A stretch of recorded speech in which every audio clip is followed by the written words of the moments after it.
Hey everyone, this is Priya Dumeja here. Welcome back to commerce room. तो students, आपके साथ हम टॉपिक डिस्कस कर रहे थे कैपिटल स्ट्रक्चर का, इसकी थ्योरीज का। तो कैपिटल स्ट्रक्चर क्या है और इसकी कितनी थ्योरीज है, इसकी क्या इंपॉर्टेंस है, ये हम ऑलरेडी हमारे फर्स्ट लेक्चर में डिस्कस कर चुके हैं। तो ये हमारा लेक्चर है लेक्चर नंबर 2। मैंने आपको बताया था कि आपके पास 4 थ्योरीज होती है कैपिटल स्ट्रक्चर की, जिसमें से हम 2 थ्योरीज हैं ऑलरेडी हमारे फर्स्ट लेक्चर में डिस्कस कर रहे हैं। तो बाकी की जो 2 थ्योरीज है वो हम यहाँ पे डिस्कस करेंगे। तो चलिए शुरू करते हैं हमारी आज की क्लास को। आई होप आपने पिछले वाले लेसन को अच्छे से देख लिया, समझ लिया। तो चलिए शुरू करते हैं आज की क्लास को। तो शुरू करने से पहले यही एक रिक्वेस्ट है कि अभी तक आपने हमारे चैनल को सब्सक्राइब नहीं किया तो प्लीज़ गाइस आप चैनल को सब्सक्राइब ज़रूर कर दीजिए, ठीक है। और चैनल को शेयर भी कर दीजिए, ठीक है। तो चलिए शुरू करते हैं हमारी आज की क्लास को। तो सबसे पहले हमारे पास हमने डिस्कस करना है कैपिटल स्ट्रक्चर का मीनिंग। कैपिटल स्ट्रक्चर के मीनिंग में आपको क्या बताया गया था? कैपिटल स्ट्रक्चर का मतलब क्या होता है? कैपिटल स्ट्रक्चर का मतलब होता है कॉम्बिनेशन, मिक्स ऑफ डेट और इक्विटी का, आपकी बोरोड कैपिटल और आपकी जो ओनर कैपिटल है उन दोनों का कॉम्बिनेशन, ठीक है। तो जो कंपनी अपने फाइनेंस को यूज़ करती है लॉन्ग टर्म के लिए, उसको हम बोलते हैं कैपिटल स्ट्रक्चर। तो कैपिटल स्ट्रक्चर का मतलब होता है कॉम्बिनेशन और mix of debt and equity which a company uses to finance its long term operation. Long term operations को फाइनेंस करने के लिए कंपनी जो डेट और इक्विटी दोनों के मिक्स को यूज़ करती है। वो रेशियो आपकी 60-40 की भी हो सकती है, 50-50 भी हो सकती है, 40-60 भी हो सकती है, ठीक है। तो ये कंपनी टू कंपनी वेरी करता है। तो ये जो मिक्स है, ये जो कॉम्बिनेशन है, वो हमारा क्या होता है, उसको हम क्या बोलते हैं? उसको कैपिटल स्ट्रक्चर बोलते हैं। ओके। तो ये अलग अलग सोर्सेज से हम इसको रेज कर सकते हैं, कंपनी रेज कर सकती है, ठीक है, अपने डिफरेंट सोर्सेज से ले सकती है। तो कैपिटल स्ट्रक्चर के लिए डिफरेंट सोर्सेज होते हैं और use in different assets by the company. जिस तरह से डिफरेंट सोर्सेज होते हैं उस तरह से उनके डिफरेंट एसेट्स होते हैं कंपनी के एसेट्स में वो पैसा लगाती है, ठीक है। तो ये होते हैं हमारा कैपिटल स्ट्रक्चर। तो कैपिटल स्ट्रक्चर का मेन जो है वो यही होता है कि हमने मिनिमम कॉस्ट के ऊपर मैक्सिमम रिटर्न है जो वो लेके आनी है। तो ये कंपनी का मेन, जिसको हम ऑप्टिमम कैपिटल स्ट्रक्चर भी बोलते हैं। ऑप्टिमम कैपिटल स्ट्रक्चर कौन सा होता है हमारा?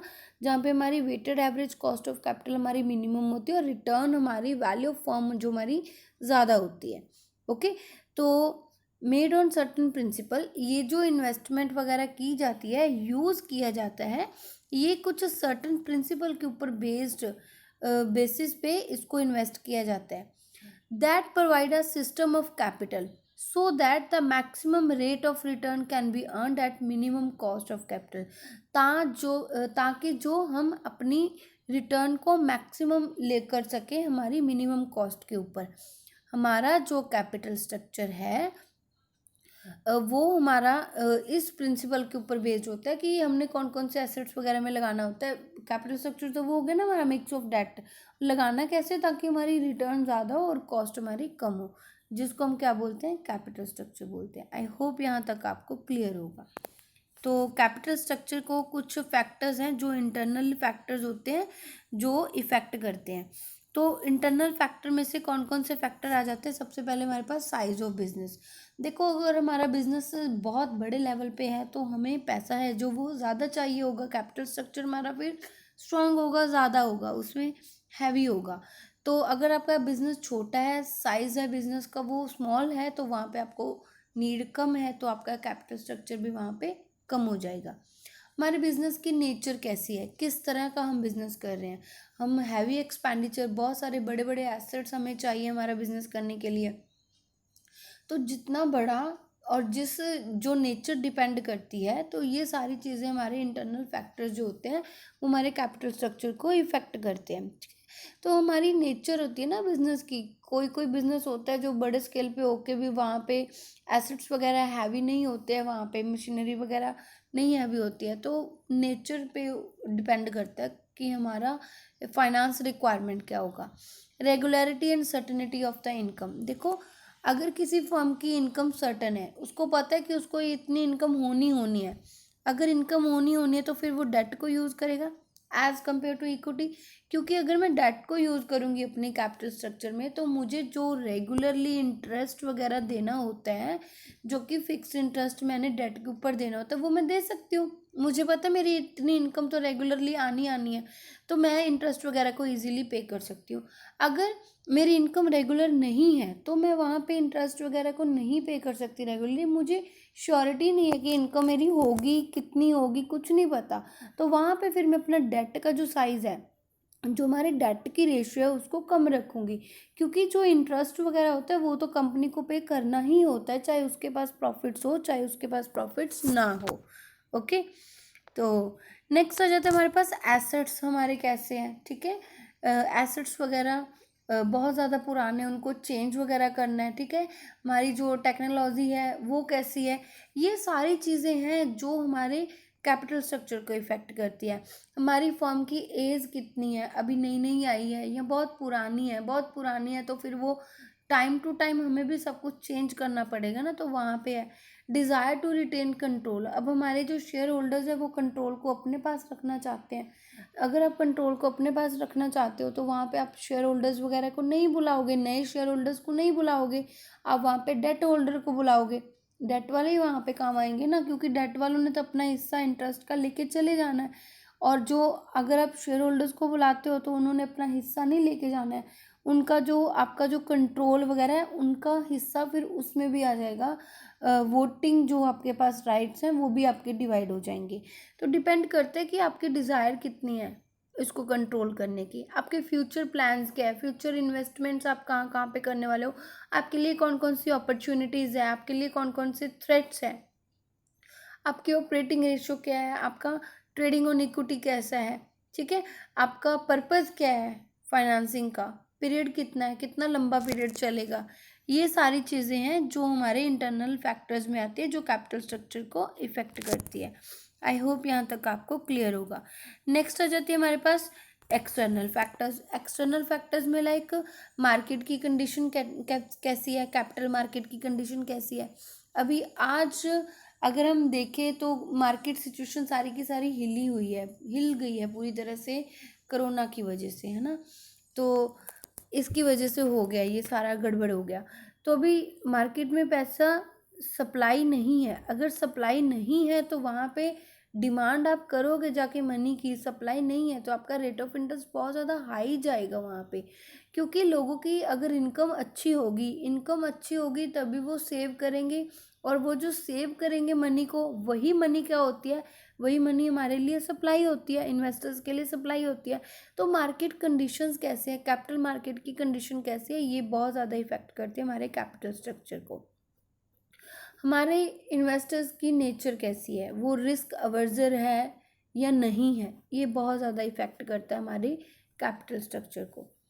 हमारी स्टेचुटरी रिक्वायरमेंट्स क्या है, गवर्नमेंट ने हमें, हमारा जो लॉ है वो हमें कितना कह रहा है कि आपको इतना तो रखना ही पड़ेगा, डेट एंड इक्विटी का ये मेंटेन करके चलना पड़ेगा। आपकी टैक्सेशन पॉलिसी कैसी है, अभी डेट के ऊपर आप जितना भी इंटरेस्ट वगैरह पे कर रहे हो, अगर आप डेट को ज़्यादा यूज़ करोगे, डेट को ज़्यादा यूज़ करोगे, इंटरेस्ट ज़्यादा पे कर रहे हो, टैक्स सिस्टम है जो आपकी कंट्री में वो बहुत ज़्यादा हाई है, तो वहाँ पे आपकी उस अमाउंट के ऊपर टैक्स की सेविंग हो जाएगी। ठीक है, आपका टैक्सेशन पॉलिसी वगैरह कैसी है ये डिपेंड करता है।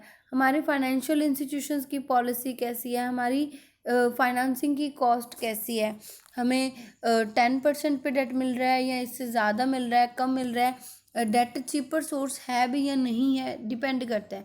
सीजनल वेरिएशंस ये कैसी है ना, ये एक्सटर्नल फैक्टर्स में आ जाता है। हमारा इकोनॉमिक फ्लक्चुएशंस, हमारा नेचर ऑफ कंपटीशन, ये सारे कुछ फैक्टर्स हैं जो हमारे कैपिटल स्ट्रक्चर को एक्सटर्नली इफ़ेक्ट करते हैं। आई होप यहाँ तक आपको क्लियर होगा।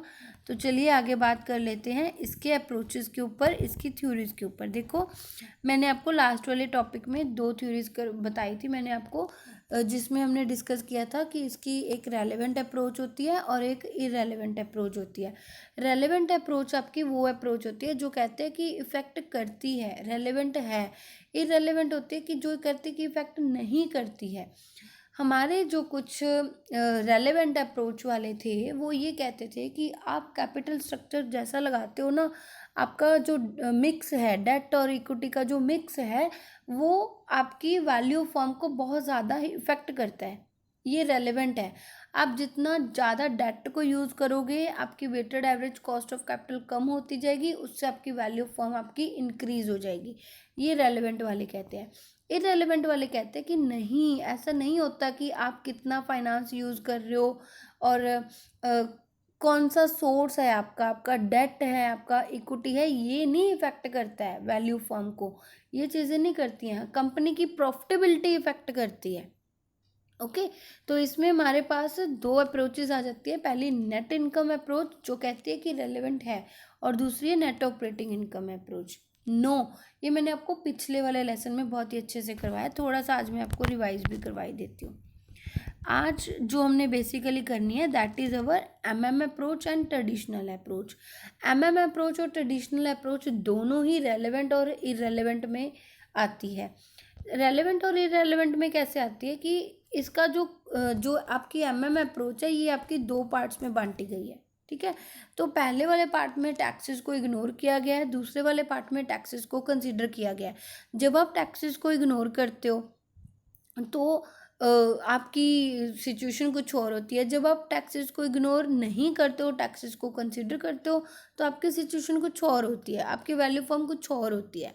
तो ये एमएम अप्रोच आपको बताती है। ट्रेडिशनल अप्रोच भी ऐसी है, ये कहते हैं कि आप करो, डेट को यूज़ करो, लेकिन अप टू द पॉइंट, एक पॉइंट तक आप कर सकते हो। उसके बाद आप जैसे जैसे इसको यूज़ करोगे आपकी कॉस्ट ऑफ इक्विटी बढ़नी शुरू हो जाएगी। तो ये दोनों ही आपकी जो नेट इनकम अप्रोच और जो आपने पढ़ के रखी है नेट ऑपरेटिंग इनकम अप्रोच, दोनों को मिला के बन जाती है आपकी ट्रेडिशनल अप्रोच। तो चलिए आगे डिस्कस करते हैं हमारी एमएम अप्रोच के ऊपर। तो उससे पहले थोड़ा सा रिवाइज कर लेते हैं। आपकी जो नेट इनकम अप्रोच है वो क्या कहती है। आपकी नेट इनकम अप्रोच आपको यही कहती है कि जैसे जैसे आप डेट को यूज़ करना शुरू करोगे अपने कैपिटल स्ट्रक्चर में, आपकी weighted average cost of capital कम होती जाएगी। क्यों क्यों कम होगी ये? क्योंकि इन्होंने कुछ अपनी अजम्पशन लिया। इन्होंने अजम्पशन ये लिया कि आपका जो इन्वेस्टर होगा उसको कुछ फ़र्क ही नहीं पड़ेगा। इन्वेस्टर कौन सा? इक्विटी शेयर होल्डर वाला। इक्विटी शेयर होल्डर वाला बोलेगा ही नहीं कुछ भी कि आप जितना मर्जी डेट वगैरह यूज़ करो, तो वो नहीं कुछ बोलेगा। तो ये आपकी कॉस्ट ऑफ इक्विटी यहाँ पे सेम ही रहने वाली है बिकॉज ऑफ दैट अजम्पशन के कारण ये सेम रहती है। अगर आप इसको यूज़ करोगे, ज़्यादा डेट को यूज़ करोगे, आपकी weighted average cost of capital reduce हो जाती है। ठीक है, तो जिससे अगर आपकी weighted average cost of capital reduce होती है तो आपकी वैल्यू फॉर्म इंक्रीज हो जाती है। ये रिवर्स में चलते हैं। अगर आपकी वैल्यू फॉर्म इंक्रीज हो रही है तो इसका मतलब क्या है कि आपकी वेटेड एवरेज जो कॉस्ट ऑफ कैपिटल है वो आपकी डिक्रीज होगी। ठीक है, तो ये आपको नेट इनकम अप्रोच में बताया गया। तो नेट ऑपरेटिंग इनकम अप्रोच क्या कहती है? नेट ऑपरेटिंग इनकम अप्रोच ने ना वो वाली अजम्पशन ही उठा दी थी कि जो हमारा इक्विटी वाले हैं उनको कोई फ़र्क ही नहीं पड़ेगा, वो कुछ बोलेंगे ही नहीं, आप जितना मर्जी डेट यूज़ करो। नहीं, ऐसा नहीं होगा, उनको इफ़ेक्ट होगा, उनकी एक्सपेक्टेशंस बढ़ेंगी क्योंकि उनको रिस्क है। पहले वाले में बोला कि उनको कोई रिस्क नहीं है, वो कुछ भी नहीं बोल रहे हैं, लेकिन यहाँ पे इन्होंने बोला कि नहीं, रियलिटी में ऐसा नहीं होता है। इन रियलिटी जो हमारे इक्विटी वाले होते हैं वो देखेंगे कि आप अपने कैपिटल स्ट्रक्चर में डेट को ज़्यादा यूज़ करे जा रहे हो, ज़्यादा यूज़ करे जा रहे हो, क्योंकि जो फिक्स्ड इंटरेस्ट है वो तो आप उनको दोगे ना आप उनको, तो वो जो बचा हुआ होगा तो वो आप इक्विटी वालों को दोगे। तो इससे उनकी एक्सपेक्टेशंस आपसे थोड़ी बढ़ जाती हैं। तो वो क्या करते हैं, वो अपनी एक्सपेक्टेशंस क्या, एक्चुअल में हमारी कॉस्ट ऑफ इक्विटी क्या है? हमारी cost of equity expectations of a investor ही है। तो वो अपनी एक्सपेक्टेशंस को बढ़ाएगा, इसका मतलब उसकी कॉस्ट ऑफ कैपिटल बढ़ जाएगी। तो आपकी जो कॉस्ट ऑफ इक्विटी वो बढ़नी शुरू हो जाएगी। तो ये थ्योरी आपको कहती है जैसे जैसे आप डेट को यूज़ करते जाओगे ना, आपकी weighted average cost of capital उतनी ही रहनी है। क्यों? क्योंकि इसके बीच में कॉस्ट ऑफ इक्विटी इंक्रीज होगी। ठीक है, तो ये इन्होंने बोला। तो कॉस्ट ऑफ आपकी ओवरऑल जो आपकी कॉस्ट है वो कांस्टेंट रहने वाली है, इक्विटी आपकी इंक्रीज हो जाएगी और weighted average cost of capital के ऊपर कोई भी इफेक्ट नहीं पड़ने वाला। ये पहले वाला पॉइंट ही है। ओके, आई होप यहाँ तक आपको क्लियर होगा। तो चलिए आगे बात करते हैं मोदिग्लियानी एंड मिलर अप्रोच। तो ये दो पार्ट्स में बांटी गई है थ्योरी।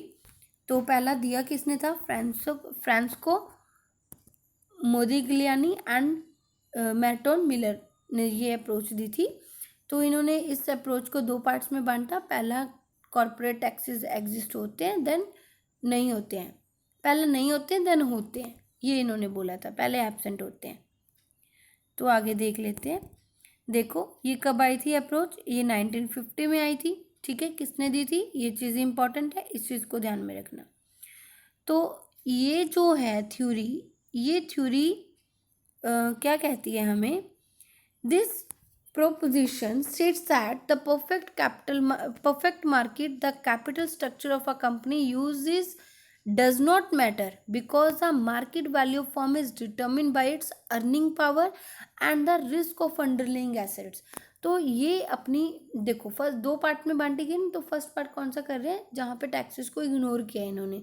तो ये मान के चलते हैं कि आपकी जो वैल्यू ऑफ फर्म है ना, वो आपके आप कैसा कैपिटल स्ट्रक्चर आपका कैसे उसको यूज़ कर रहे हो ये नहीं मैटर करता है। मैटर करता है कि आपकी जो अर्निंग पावर है वो कितनी है, आपकी अंडरलाइंग एसेट्स का रिस्क कितना है, इसके ऊपर डिपेंड करती है। तो according to MM approach, value is independent of method. Independent होने का मतलब क्या है कि ये इररेलेवेंट है। ओके, तो ये इररेलेवेंट है, irrelevant of method of financing used and a company's investment। आप क्या मेथड यूज कर रहे हो, क्या इन्वेस्टमेंट कर रहे हो, इसके ऊपर डिपेंड नहीं करता है। वैल्यू इससे इंडिपेंडेंट है। इंडिपेंडेंट होने का मतलब इफेक्ट नहीं करती, ये इररेलेवेंट है। तो इस थ्योरी को इस अप्रोच में ये बताया गया आपको। ठीक है, तो इसको देखते हैं आगे कि इन्होंने अपनी दो प्रोपोजिशन जो ली है वो कैसे कैसे ली है। तो फर्स्ट प्रोपोजिशन है वो ये कहती है कि capital structure is irrelevant. Capital structure irrelevant है to the value of firm. Value of firm के लिए कैपिटल स्ट्रक्चर इररेलेवेंट है। आपकी जो दो फर्में हैं, टू आइडेंटिकल फर्म्स, वो सेम ही रहेंगी, सेम है। Value would not effect by the choice of financing adopt. आप किस तरह से चॉइस कर रहे हो, आप अपने कैपिटल स्ट्रक्चर में डेट और इक्विटी की चॉइस किस तरह से कर रहे हो, ये इफेक्ट नहीं करती है।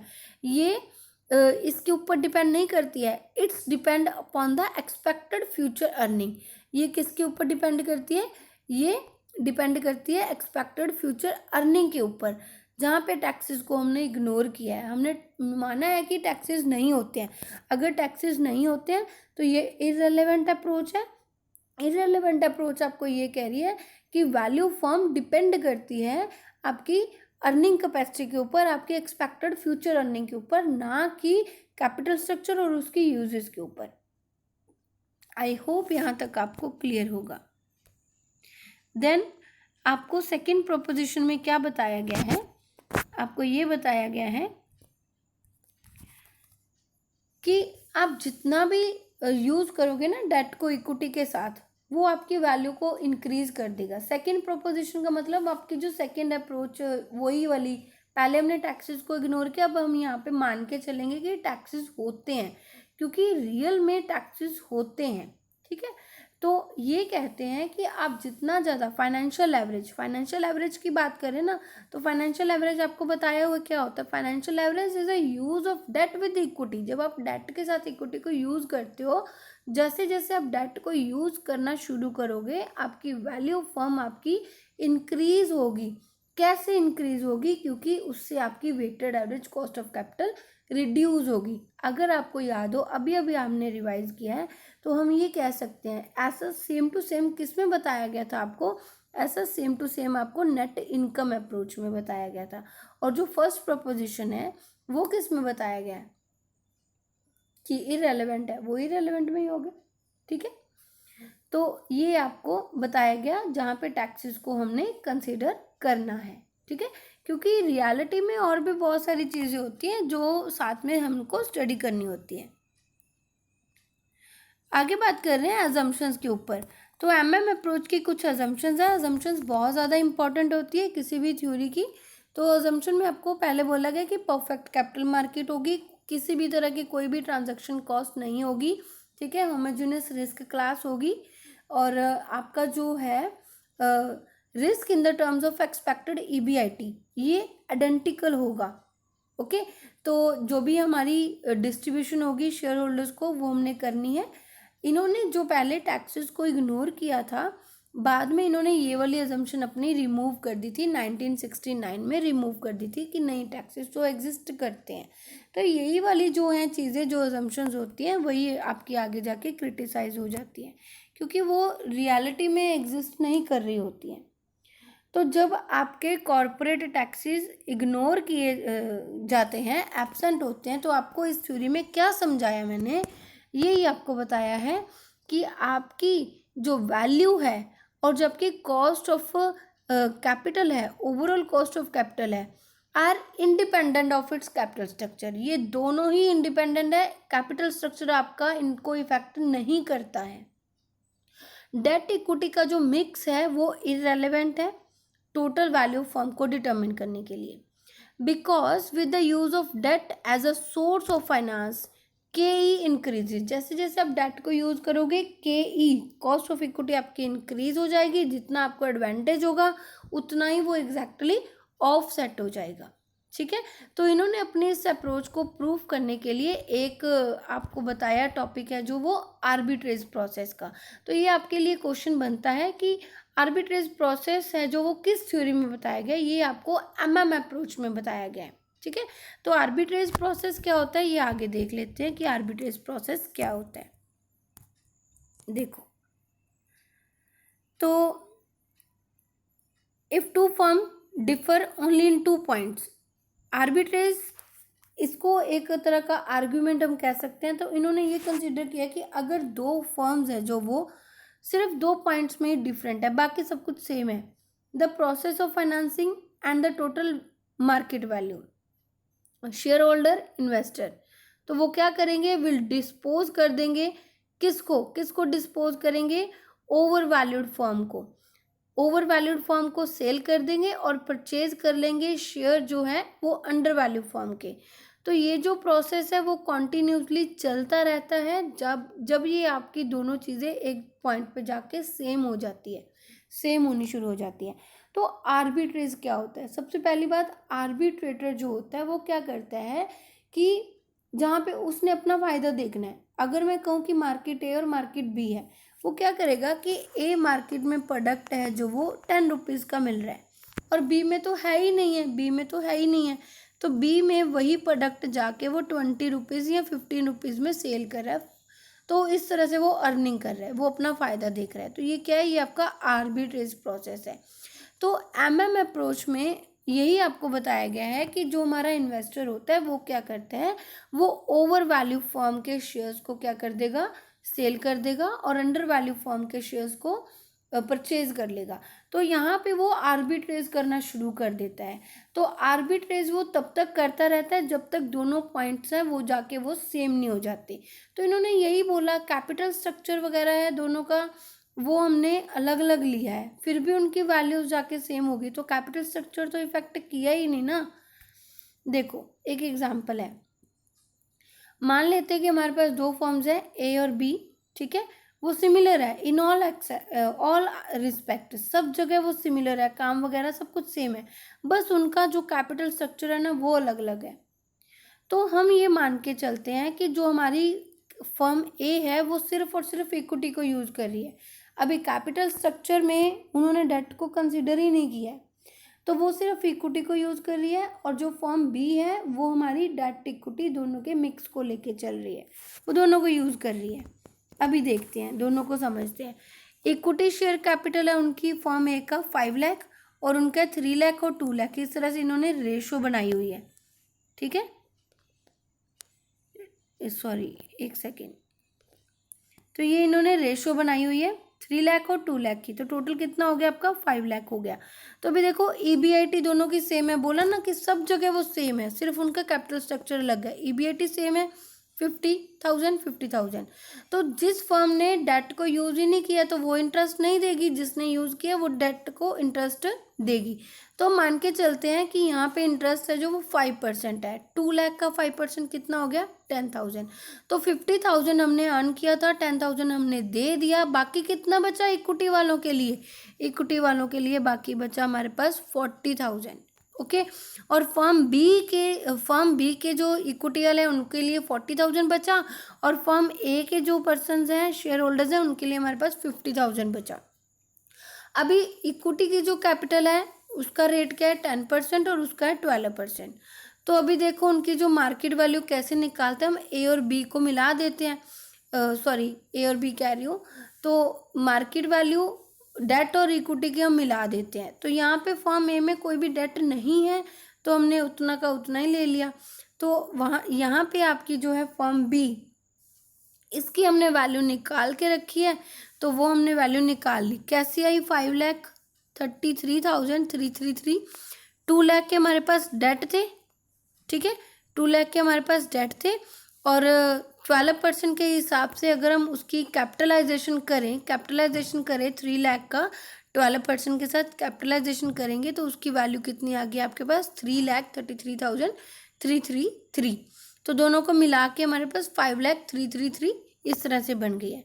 अभी आप समझो कि आपकी जो कैपिटल है उसकी कॉस्ट कितनी आई, weighted average cost of capital firm a में आई है 10% और बी में आई है 9.37%, ठीक है। 9 में कितनी है 9.37% है। तो अभी हमारा जो इन्वेस्टर है वो क्या करेगा, value of firm levered firm कौन सी है, जो डेट को यूज करती है।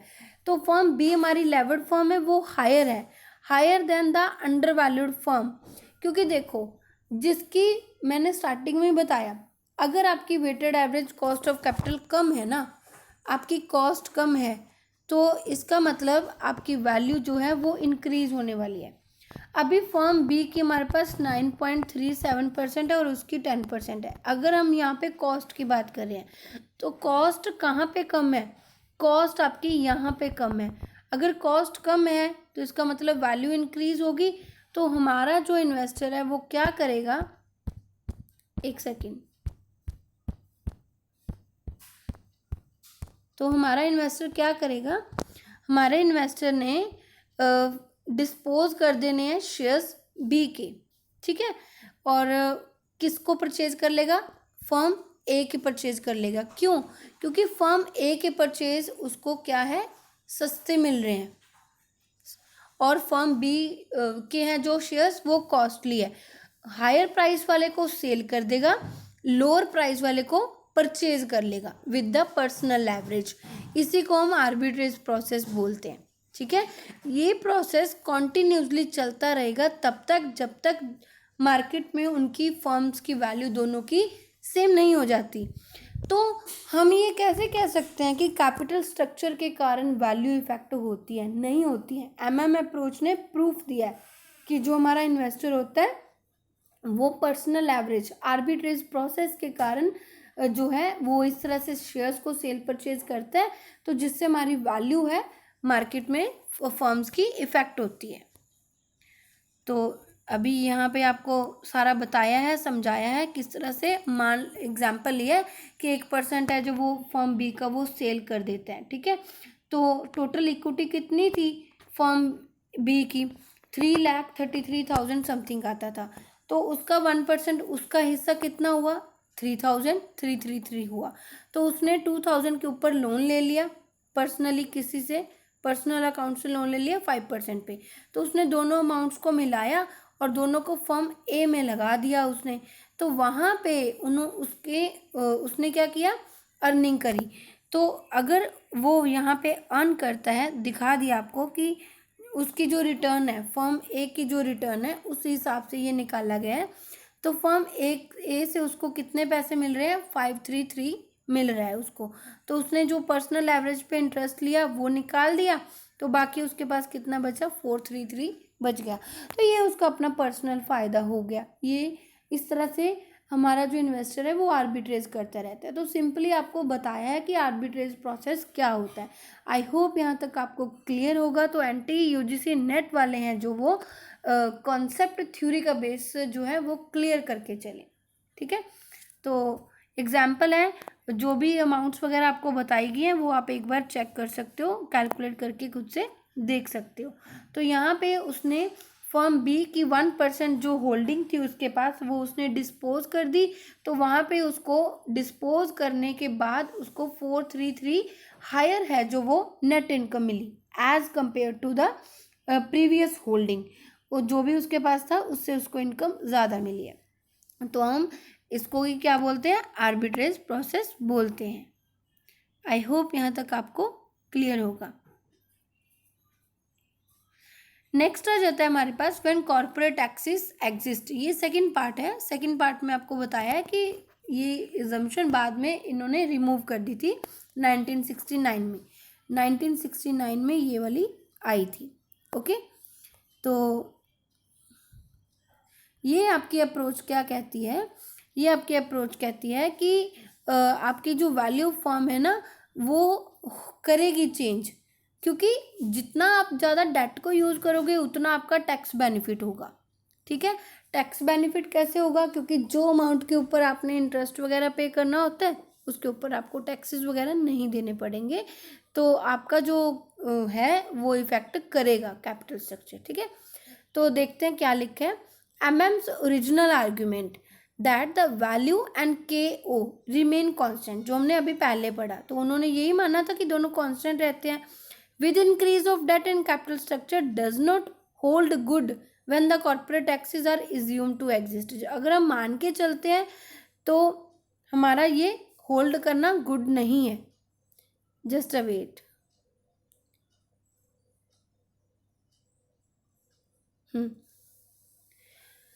They recognize that the value will increase and KO will decrease with the increase of debt in capital structure. अगर आप अपने कैपिटल स्ट्रक्चर में डेट को इंक्रीज करते हो तो आपकी जो ओवरऑल कॉस्ट ऑफ कैपिटल है वो डिक्रीज हो जाएगी और वैल्यू आपकी इंक्रीज हो जाएगी। ऐसा इन्होंने अपनी सेकंड वाली में बताया जहाँ पे इन्होंने टैक्सेस को एग्जिस्ट किया है। तो ये परफेक्ट मार्केट की कंडीशन है। रियल वर्ल्ड में कैपिटल मार्केट में इम्परफेक्शन अराइज होता है। ठीक है, capital structure of the firm which effect the valuation because the presence of taxes invites imperfection.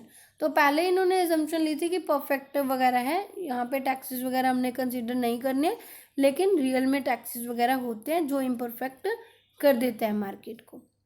ठीक है, तो अभी देख रहे हैं कि किस तरह से आपका जो सेकंड वाला पोर्शन है कॉर्पोरेट टैक्सेस एग्जिस्ट करते हैं।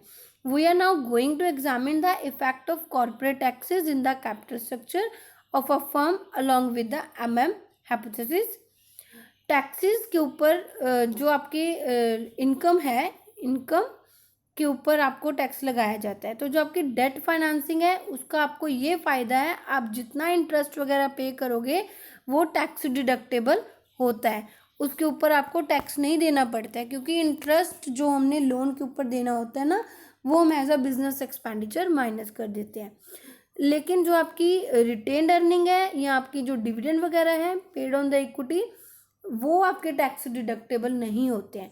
तो सिंपल सा मतलब है, आप अपने अगर कॉर्पोरेट टैक्सेस एग्जिस्ट करते हैं, टैक्सेस रेट वगैरह है जो इफेक्ट करेंगे आपका बेनिफिट करवाएंगे इंटरेस्ट के अमाउंट के ऊपर, जितना आपने लोन वगैरह लेके रखा है उसके ऊपर। तो आई गेस आपको सारा क्लियर होगा। ठीक है, अगर हम अपने डेट को यूज़ करते हैं, डेट कैपिटल इज यूज्ड अगर हमारे टोटल कैपिटल स्ट्रक्चर में होती है तो टोटल इनकम जो हमारी अवेलेबल होगी इक्विटी शेयर होल्डर्स वालों को और डेट होल्डर्स वालों को वो ज़्यादा होगी, क्योंकि जो हमारी लेवर्ड फॉर्म है उसकी वैल्यू हायर होती है। लेवर्ड फॉर्म कौन सी होती है, जो डेट को यूज़ करती है as compare to the unlevered form, क्योंकि इसका हमारा टैक्स बेनिफिट हो जाता है। सिंपल इतनी बात है कि हमारा यहाँ पे टैक्स बेनिफिट हो जाता है, लेवर्ड फॉर्म में टैक्स बेनिफिट होता है।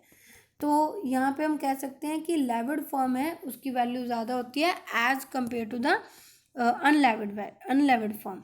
तो ये इसका फॉर्मूला है, कैसे निकालते हैं value of unlevered form. Unlevered form जहाँ पे आपके टैक्सेस वगैरह को कंसिडर नहीं किया गया है, सॉरी टैक्सेस को नहीं, डेट को कंसिडर नहीं किया गया है। EBIT टैक्स तो लगेगा ही लगेगा ना। ठीक है, तो आपका जो है अनलेवर्ड फॉर्म में टैक्स तो लगेगा ही लगेगा ना, तो ये आपकी वैल्यू है। EBIT multiply by 1 minus tax over KE।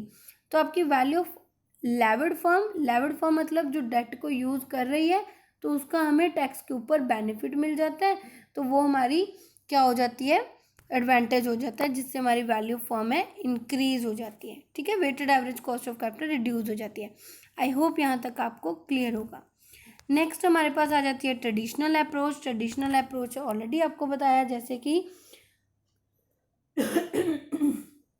Sorry अगर आप अपने कैपिटल स्ट्रक्चर में प्रोपोर्शन ऑफ डेट को इंक्रीज करते हो, आप करो, but up to the point. आपने डेट को यूज़ करना है, शेयर होल्डर्स पहले कुछ नहीं बोलेंगे, लेकिन वो कितना बर्दाश्त करेंगे, इतना भी नहीं होगा ना। तो आप जैसे जैसे डेट को यूज़ करना शुरू करोगे, आप एक पॉइंट तक करो, अगर आप उससे ज़्यादा करोगे तो आपकी जो कॉस्ट ऑफ इक्विटी है, जितना आपको फ़ायदा हुआ होगा उतनी आपकी कॉस्ट ऑफ इक्विटी इंक्रीज़ हो जाएगी। तो ये आपकी ट्रेडिशनल अप्रोच है, जो दोनों अप्रोचेस को मिला के बनी है। ठीक है, तो ये आपकी ट्रेडिशनल अप्रोच है।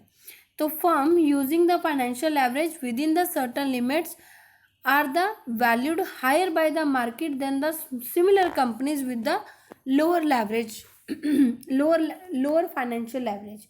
तो जो कंपनीज अपने कैपिटल स्ट्रक्चर में फाइनेंशियल एवरेज को यूज़ करती है, मतलब डेट और इक्विटी दोनों को यूज़ करती है, अप टू द लिमिट में यूज़ करती है, उसकी वैल्यू ज़्यादा होगी as compare to the firm जो अपने कैपिटल स्ट्रक्चर में डेट को बिल्कुल ही नहीं यूज़ करती है, उसके कंपैरिजन में।